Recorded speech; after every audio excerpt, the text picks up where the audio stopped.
사랑하고 축복합니다. 2024년 1월 2일 화요일입니다. 우리에게 허락하신 이 새로운 2024년 그리고 이번 한 달 또 한 주 오늘 이 하루가 우리 예수님 안에서 아름답게 자라나는 복된 하루 복된 삶 되시기를 주님의 이름으로 축복합니다. 오늘 말씀 제목은 자기의 아들을 안는 것 같이라는 제목으로 함께 말씀을 나누고자 합니다. 오늘 말씀은 신명기 1장 19절에서 33절까지의 말씀입니다. 말씀을 봉독합니다. 우리 하나님 여호와께서 우리에게 명령하신 대로 우리가 호렙산을 떠나 너희가 보았던 그 크고 두려운 광야를 지나 아므리 족속의 산지길로 가데스 바네아에 이른 때에 내가 너희에게 이르기를 우리 하나님 여호와께서 우리에게 주신 아므리 족속의 산지에 너희가 이르렀나니 너희의 하나님 여호와께서 이 땅을 너희 앞에 두셨은즉 너희 조상의 하나님 여호와께서 너에게 이르신 대로 올라가서 차지하라 두려워하지 말라 주저하지 말라 한즉 너희가 다 내 앞으로 나와 말하기를 우리가 사람을 우리보다 먼저 보내어 우리를 위하여 그 땅을 정탐하고 어느 길로 올라가야 할 것과 어느 성읍으로 들어가야 할 것을 우리에게 알리게 하자 하기에 내가 그 말을 좋게 여겨 너희 중 각 지파에서 한 사람씩 12를 택하매 그들이 돌이켜 산지에 올라 에스골 골짜기에 이르러 그곳을 정탐하고 그 땅의 열매를 손에 가지고 우리에게로 돌아와서 우리에게 말하여 이르되 우리의 하나님 여호와께서 우리에게 주시는 땅이 좋더라 하였느니라. 그러나 너희가 올라가기를 원하지 아니하고 너희의 하나님 여호와의 명령을 거역하여 장막 중에서 원망하여 이르기를 여호와께서 우리를 미워하심으로 아므리 족속의 손에 넘겨 멸하시려고 우리를 애굽 땅에서 인도하여 내셨도다.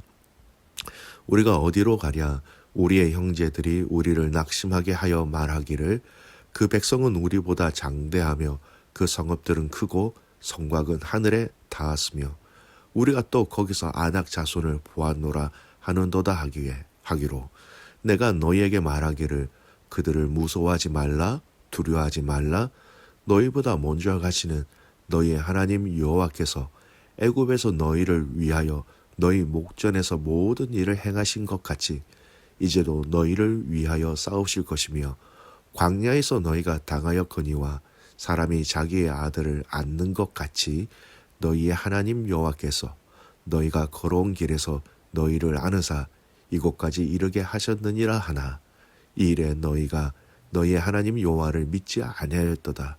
그는 너희보다 먼저 그 길을 가시며 장막 칠 곳을 찾으시고 밤에는 불로 낮에는 구름으로 너희의 갈 길을 지시하신 자이시니라.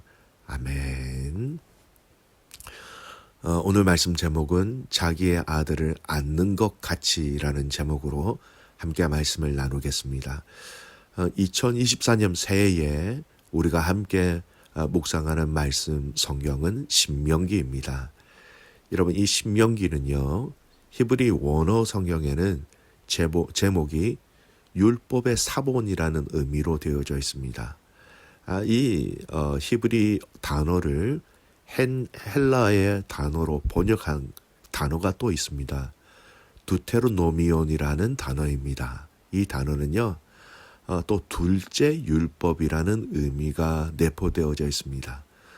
여러분 율법이 첫 번째가 있고 또 다른 두 번째 율법이 있다 이런 의미에서의 둘째 율법이 아니라 모세가 시내사서 받은 그 율법의 의미를 갱신하며 강화한다라는 내용의 의미에서 붙여진 두 번째 율법이다라는 것입니다. 내용은 같지만 한 번 더 강조한다라는 것이죠.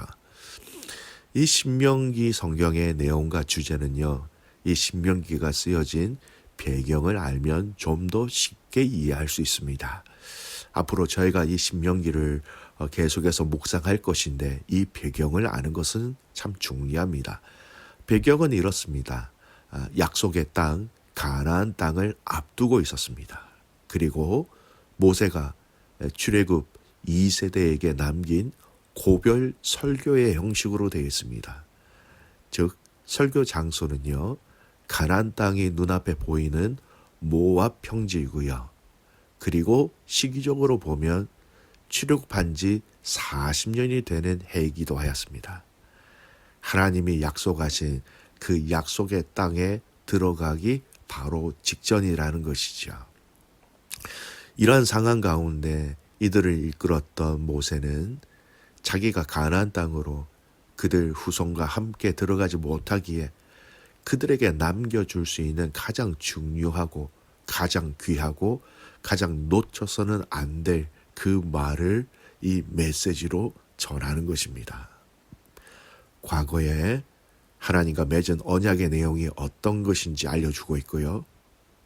과거에 하나님이 어떻게 이스라엘 백성들을 인도하셨고 먹이셨고 이끄셨는지, 또 과거에 이스라엘 백성들이 어떻게 하나님 앞에 불순종하였는지 후대들이 잊지 않고 기억해야 할 아주 중요한 스토리를 이야기하고 있는 것입니다. 그래서 이 신명기는요, 과거에 행하신 그 하나님의 일하심을 이야기하면서 여전히 모세는 지금도 이렇게 일하시고 계시는 하나님을 의지하라라는 간절하고도 진심 어린 유언의 메시지가 이 백성들에게 전달되고 있는 것이 이 신명기의 큰 흐름이라는 것입니다. 자, 이 의미와 내용과 흐름을, 배경을 기억하시면서 오늘 읽은 본문 말씀으로 들어가 보겠습니다. 오늘 모세는요, 이 광야, 새로운 광야 2세대의 식구들에게 과거의 일을 해상하며 이야기하고 있는데요. 특별히 오늘 본문은요, 바로 이스라엘 백성들이 가데스 바네아라는 곳에서 저지른 불순종의 사건, 성경은 이것을 대반역의 사건이다라고 얘기하고 있는데 이 사건을 회고하고 있는 것입니다. 오늘 모세가 얘기하고 있는 이 내용은요, 민수기 13장에 정확하게 기록되어져 있죠. 오늘 이 본문의 내용을 좀 더 이해를 하시려면 민수기 13장의 내용을 한번 읽고 오늘 본문을 보시면 더 큰 도움이 될 것 같습니다. 아모리 족속을, 그 땅 가운데 족속을 쳐서 이기기 위하여서 미리 지파별로 한 사람씩을 뽑아서 그들을 보냅니다. 12명의 정탐꾼을 보내는 것이죠. 그래서 정탐을 해서 싸울 준비를 철저하게 해서 가자라고 해서 그렇게 12명의 정탐꾼을 보내었습니다. 하지만 여러분 잘 아시는 것처럼 여호수아와 갈렙 두 사람만 아주 긍정적으로 이야기하고 나머지 10명은 부정적으로 이야기하면서 이 부정적인 10명의 스토리가 남아있는 모든 이스라엘 백성들의 마음을 다 삼켜버립니다. 그리고 이 백성들이 한두 명이 아니라 민족적으로 이 상황과 환경에 대해서 하나님을 원망하기 시작한 것입니다. 27절 오늘 본문 말씀은 이렇게 얘기하지요. 장막 중에서 원망하여 이르기를 여호와께서 우리를 미워하심으로 아모리 족속의 손에 넘겨 멸하시려고 우리를 애굽 땅에서 인도하여 내셨도다. 그들은 환경을 보고 원망하였던 것입니다. 소식과 소문을 듣고 원망하였던 것입니다. 이것이 바로 하나님 앞에서 큰 반영이었다라는 것을 모세는 지금 광야 2세대에게 이것을 전하고 있는 것입니다. 앞으로 너희가 가나안 땅에 들어가면 수많은 그 땅을 정복하기 위해서 전쟁을 하게 될 것인데 그들의 환경을 보고 그들의 성벽을 보고 그들의 무기를 보고 하나님을 원망하지 말아라는 메시지를 전하고자 하는 의도라는 것입니다. 여러분, 오늘날 우리의 신앙생활을 한번 살펴봅시다. 여러분, 우리는 신앙생활을 하면서 원망이라는 것을 할 때가 참 많이 있지 않습니까? 원망이요, 환경에 대한 원망이 있을 수 있고요. 그리고 사람에 대한 원망도 얼마든지 있을 수 있습니다. 부모에 대한 원망, 자식에 대한 원망, 남편과 아내에 대한 원망, 타인에 대한 원망, 심지어는요, 나 자신에 대한 원망도 있을 수 있다라는 것입니다. 원망하는 마음이 우리 안에 자리를 잡고 있으면요, 불평과 또 시기와 질투와 우리 안에서 건강한 열매를 맺을 수 없습니다. 여러분 기억하셔야 될 것은 이미 하나님은 함께 하시겠다라고 말씀하셨어요. 22절 말씀처럼 무서워하지 말고 두려워하지 말라라고 말씀하셨습니다. 어떤 원망이라도 하나님의 자녀들에게는 어울리지 않는다라는 말씀이에요. 우리 입술에 원망이 시작하면 그 원망은요, 마지막 원망의 대상은 어디로 가게 되는지 알고 계십니까? 바로 그 원망의 대상이 하나님까지 이르게 된다는 것을 여러분 유념하셔야 됩니다. 모세는 이 바데스 가네아의 이 사건을 이야기하면서 어떤 원망도 하지 말 것을 그들에게 이야기하고 있는 것입니다. 2023년 한 해 저와 여러분 우리 안에 원망의 말과 생각과 그 마음이 온전히 비워지고 지워지기를 주님의 이름으로 축복합니다. 두 번째 우리가 좀 더 깊게 묵상해야 할 내용이 있어요. 모세가 이 광야 2세대에게 하나님의 성품, 하나님의 사랑 등 하나님이 어떠한 하나님이 되시는지를 또한 알려주고 있습니다. 31절 말씀 볼까요? 광야에서도 너희가 당하였거니와 사람이 자기의 아들을 안는 것 같이 너희 하나님 여호와께서 너희가 걸어온 길에서 너희를 안으사 이곳까지 이르게 하셨느니라 하나. 모세는 지금 광야 2세대에게 우리 하나님은 아버지가 아들을 안는 것 같이 이렇게 우리를 안으셔서 이곳까지 인도하신 하나님이라는 것을 선포하고 있는 것입니다. 여러분, 아버지가 아들을 안는다, 품에 안는다라는 것 어떤 의미가 있습니까? 아들이기 때문에 안습니다. 남의 아이들을 함부로 안을 수 없지요. 또 아들을 사랑하기 때문에 안는 것입니다. 아들이 무서워할 때 아버지는 안심하라고 안아줍니다. 아들을 지키고 보호하기 위하여 안아주는 것입니다. 지금까지 너희를 안아 이곳까지 오게 하였으니 가나안 땅에 들어가서도 아들을 안는 아버지와 같이 여전히 너희를 안으심으로 하나님은 너희를 인도하여 주실 것이다 라는 이 유언의 메시지가 이렇게 전달되는 것이었습니다. 여러분, 성경에 이 안으신다라는 의미와 같은 메시지가 참 많이 있습니다. 이미 출애굽기 19장 4절 말씀은요, 이런 말씀이 있습니다. 내가 애굽 사람들에게 어떻게 행하였습니까? 내가 어떻게 독수리 날개로 너희를 업어 내게로 인도하였음을 너희가 보았느니라. 안는다라고 상응하는 메시지의 단어가 뭡니까? 너희를 업어라는 겁니다.